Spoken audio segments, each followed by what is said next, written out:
Hello again, comic book fans. Welcome back to another episode of Comic Book Users. I am Wild Bill, the Unknown Comic, your host, with our buddy Kirk. Hey.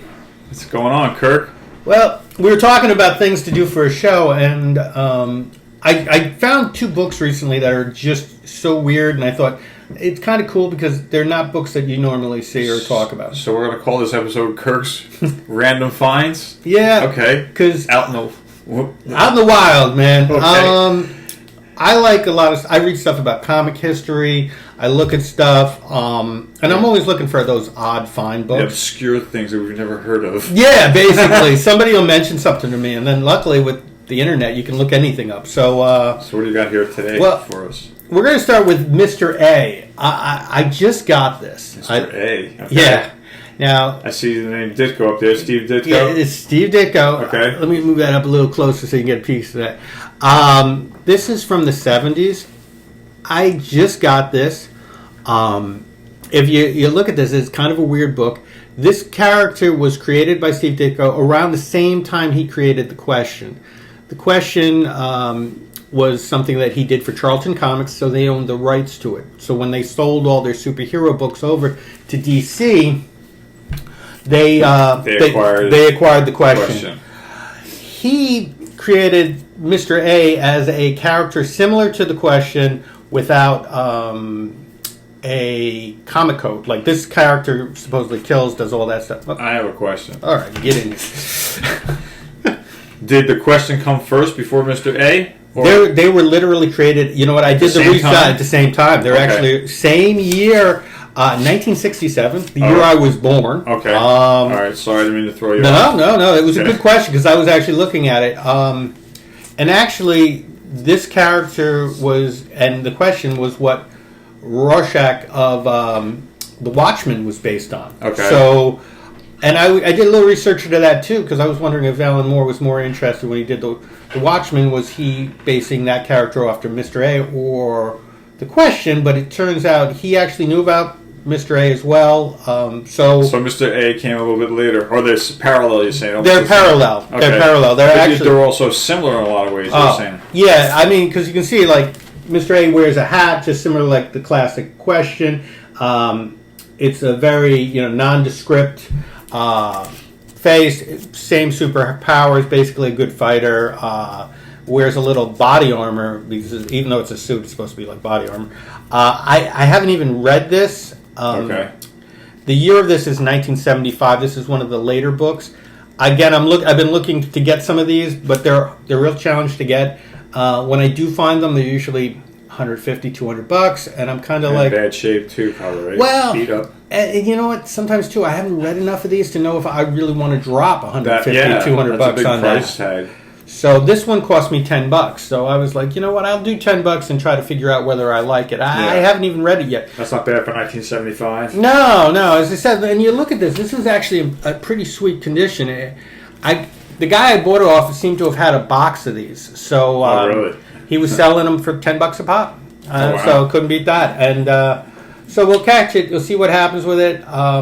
Pretty solid. Hopefully it'll be good. As I said, I like those odd things. And then now the second one I would bring in is this character. And this is weird because I was doing some research looking at what other countries do with comic book stuff because I was curious about like what's big. You see Japanese anime and stuff, but what other countries are doing with stuff with comic books? Because we're not the only people that create comic books. We're used to reading Superman and Batman, but there's other stuff out there. So I found this in my travels. Now this is actually a new book. Octobriana. Yeah. Now, this is a weird character. It's a Russian superhero. Well, Kirk, you are a weird comic book I do. I like the odd. Hand in hand, I must say. I do like the odd stuff. Yes, you do, man. If you're going to read this, I'm going to tell you it's like basically Wonder Woman had a love child with Doctor Who and left the child to be raised in Russia. It's very odd. The book was... So it's right up your alley. Oh, yeah. No. This is solid. This dates back to the 70s again. Created by a guy named Peter Sedecki. I'm probably butchering that. He had this idea of like an Amazon superhero while he was in the USSR, and and also a time traveler. Yeah. He threw a little of everything in there. Okay. He basically hired 2 Czech artists to put it together for him. Well, and let him mold that. It and then has a cool cover, man. And yeah, I love this because it also looks like the old giant size. And from also the top. But of course, it's queen size. Yeah, which I love. I thought that was the humor there is awesome. The top mirrors that of a Marvel comic. Yeah, it's a total tribute to that. And there were a couple of different covers for this issue, but I bought this one because I love the old giant So size. there's variants, huh? Yeah. Really? And now when did this come out, this particular one? It was only like last year or something. Okay, so this book is very new. Yeah. Okay. The original run on this book goes back to the 70s. And again, it was kind of like an underground comic book. Again, the price on those books is pretty expensive. I was What's looking. this one? This is a number 1? There's a number 1. That cost me $7.50. Was there a cover price on it? It was about $10. It was, okay. Yeah, it retailed for about 10. I found it on Comic Collector Live. I saw it, started doing some research on the character, kind of was intrigued enough to buy it, basically, at that point. And it's not a bad read. And it's a hefty read. Like as I said, it's not one of those new books that you're... It's a queen size read. Well, it's a queen size, right? Yeah, well, there you go, man. The cool thing about the book, too, is there was talk that this book was made as part of a dissident cell, that it was a propaganda thing. Propaganda.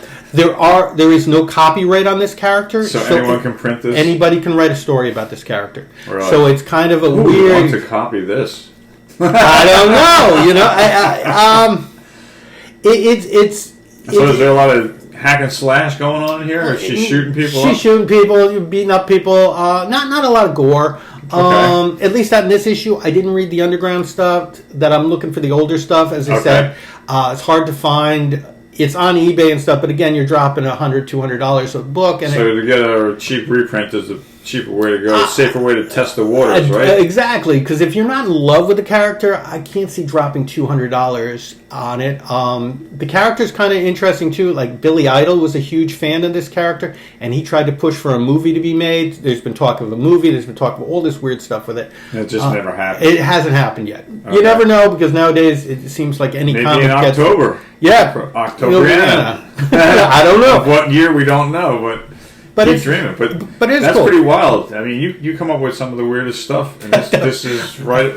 You did never fail to deliver, my friend. So let me shake your hand on that. All right. That's very cool. So here, cherish this. I will. I will be buried with this. But that's very cool, man. Yeah. So I said something different. If you like the old underground books, maybe something you want to explore. As I said, there's so many different things out there with comics. I tell people all the time, I'm like, look around, see what you like, because there's something for That's everyone. comic guru advice from Kirk. There you go. Can't go wrong. Well, Kirk, thanks again, man. Appreciate it, man. That was definitely cool, man. Next time, Pete and I will be getting together. We'll probably doing some more inside the covers. I'm not exactly sure what Pete's up to, but I might be doing a Moon Knight plug, and or maybe Nova, the first Nova. Why would I do that? Because Pete deleted it. That's why. But that's another story I'll tell you next time. Anyway, I'm Wild Bill saying thanks for being here, guys. As always, please click the like button and share this video with your friends. And always click the notification bell so you can be kept in the loop every time we have a new video. As always, we thank you for being here. We thank you for your comments and your support. And we'll catch you next time on Comic Book Geezers. Take it easy, gang. Did it. Bye.